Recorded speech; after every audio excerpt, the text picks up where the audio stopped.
تا سپیده دم در کوچه های خاموش قدم میزدیم، با هم حرف میزدیم، بی دلیل، بی هیچ موضوعی. تو میخندیدی و با در برگاه صدا میکرد، و زمان انگار یخ زده بود و ایستاده بود. بگذار ستاره های آخر در آسمان آبشومند، صبح ما را در کوچه های آشنا پیدا خواهد کرد. دو خوشبخت، دو غیرجدی، دو عاشق، دو بیفاک.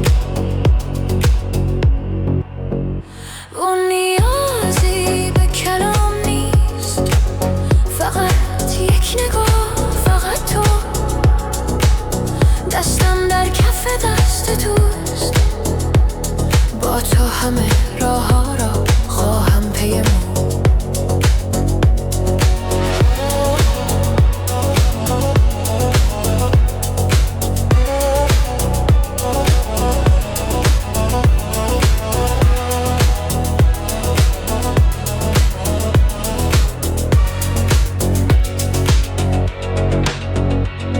تو جوک های احمقان و دوست داشتنی میگفتی و من گوش میدادم، لبخندم را در کف دست پنهان میکردم.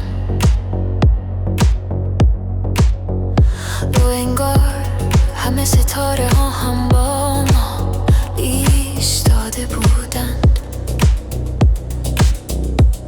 تا این لحظه، این شب را طولانی تر کنم. در گوشت زمزمه میکنم، بمان و تو لبخند میزنی، باد هم صدا میشد. لحظه های خداحافظی لازم نیست، بیا کمی شادی از سپیده‌دم بدزدیم. بگذار شب ما ادامه پیدا کند، بگذار همه منتظر بمانند. بگذار ستاره های آخر در آسمان آبشومند، صبح ما را در کوچه های آشنا پیدا خواهد کرد. دو خوشبخت، دو غیرجدی، دو عاشق، دو بیفک.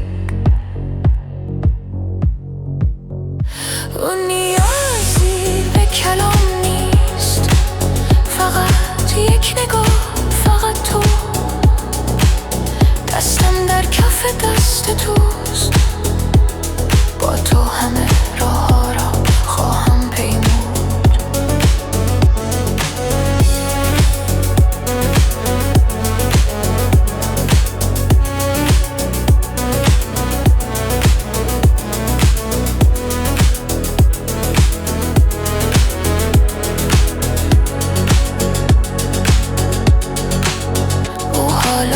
وقتی صبح فرا رسیده، من دوباره منتظرم لحظه های ما تابم.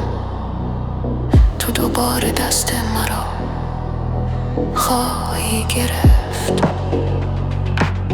این شادی، این سادگی